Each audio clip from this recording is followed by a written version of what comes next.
faits versés présentent cette horrifiante façon médecin utilisée pour traiter commun. Problèmes médicaux numéro 1. Remède pour la bégayer. Dans les 8 centaines de chirurgiens allemands nommés Johann Friedrich Different croyaient que le bégaiement retour a commencé dans la boîte vocale et étalé le longueur de la languette.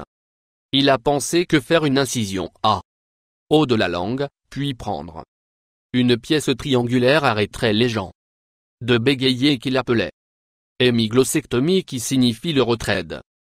Il a effectué une partie de la langue de la chirurgie sur des centaines de patients autour Allemagne et en France. Un grand nombre de ces patients saignaient à mort et il n'y avait pas de preuve que la procédure ait jamais travaillé. Pas mentionner le fait que ces patients n'ont pas été anesthésiés d'abord. La procédure est encore faite aujourd'hui, mais seulement pour enlever les tumeurs cancéreuses sur une langue. Et cela se fait dans un champ stérile. Conditions d'anesthésie et de contrôle.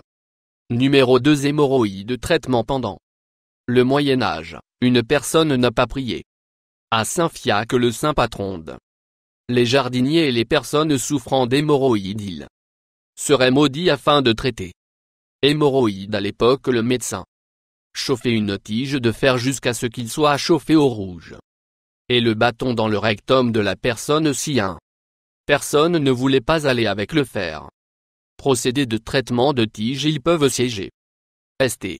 Félix, célèbre rocher où il a été dit qu'un moine une fois assis et a été guéri. Plus tard, un médecin juif a commencé prescrire quelque chose qui a fait plus sens. Il trempait dans le numéro de bain 3. Les enfants tous en 1912. Beer, qui est le plus célèbre pour l'héroïne commercialisée. Aspirine. Pour traiter les enfants souffrant d'une pris. L'héroïne d'aujourd'hui est connue comme étant l'une des substances les plus addictives sur la planète. Bayer utilisée. Annonce montrant des enfants atteints pour une bouteille d'héroïne ou de leurs parents essayant de cuillère de les nourrir. Après quelques années, il est devenu évident que la substance était addictive. Comme des foules de gens étaient là à la pharmacie pour obtenir leur solution lorsque cela passait, le gouvernement a décidé que ce médicament serait disponible uniquement avec prescription quelques années après que a été totalement interdite. Mais avant les dents. Blanchiment. Dans la Rome antique, quand une personne voulait blanchir leurs dents, ils ne pouvaient pas aller à la pharmacie et acheter. Ils ont utilisé des bandes de blanchiment. Quand l'urine est laissée sur une période de temps, elle se décompose en ammoniac, qui est un excellent produit de nettoyage. Il était non seulement l'urine humaine que les anciens Romains utilisaient. Ils ont également utilisé l'urine des animaux. Ils ont utilisé de manière beaucoup d'urine qu'ils ont imposé une taxe sur elle. Tant, les gens ont commencé à se rendre compte que laver la bouche avec l'urine était non seulement dégoûtant, mais il était aussi insalubre. Si vous voulez pour blanchir vos dents aujourd'hui, il y a différentes façons ne nécessitant l'utilisation de l'urine. Nombre 5. Personnes saignées ont cru que la maladie a été dérivée du sang. La seule façon de guérir une maladie était par effusion de sang. Il a commencé 3000 il y a quelques années avec les Égyptiens. Alors là, Grecs et les Romains ont commencé à utiliser la se pratiquer, ensuite propagée à les Arabes asiatiques et ensuite à travers l'Europe. Elle a atteint son apogée au XIXe siècle.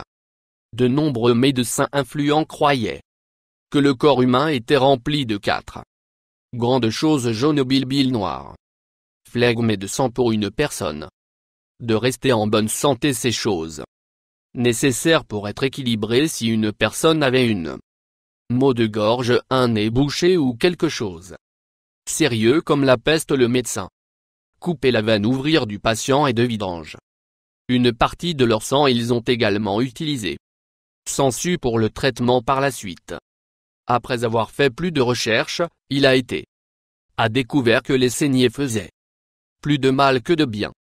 Effusion de sang aujourd'hui est utilisée de temps en temps, mais seulement pour le nombre de maladies spécifiques. 6 cures de crâne de Babylone. Les anciens Babyloniens croyaient que la plupart des maladies sont dues à démoniaques, force ou punition des dieux. Quelque chose de mal qu'ils ont fait les médecins de retour. Puis avaient plus en commun avec aujourd'hui les prêtres et les exorcistes qu'ils ne le faisaient avec les médecins d'aujourd'hui. Ils croyaient que il y avait des remèdes magiques pour à peu près tout. Si une personne broyait leurs dents, le médecin leur dire qu'il y aurait un fantôme d'un mort membre de la famille en essayant de les contacter. Pendant qu'ils dormaient, le seul remède serait dormir avec un crâne humain pendant une semaine pour exorciser l'esprit, pour vous assurer qu'il travaillait. Le patient serait dit d'embrasser et lèche le crâne 7 fois au cours de la nuit. Grincement des dents d'aujourd'hui pourrait être guéri simplement en portant un protecteur buccal. Nuit numéro 7 de la méthode cannibale. C'est l'une des façons les plus terrifiantes. Médecin utilisé pour traiter médical commun. Délivre la méthode cannibale. La médecine a été utilisée dans plusieurs endroits dans le monde entier. Les Romains croyaient que le sang des gladiateurs qui étaient tués dans la bataille pourrait guérir l'épilepsie. Pendant les apothicaires du XIIe siècle emmagasinaient ce qu'ils appelaient maman poudre, qui est un extrait constitué de momies solubles qui ont été pillées Égypte au cours du XVIIe siècle en Angleterre. Le roi Charles y boirait roi à gouttes. Ce fut une bière qui a été faite de émietté crâne humain, et l'alcool a été dit être un matériau de restauration sur le corps. Les gens croyaient que ces cannibales méthode travaillait en raison d'un patient ingère partie d'une personne décédée, il serait ingère aussi un morceau de leur esprit qui pourrait conduire à une bonne santé et bien-être. Le type de traitement dépendra de la maladie du patient. Souscription de plus.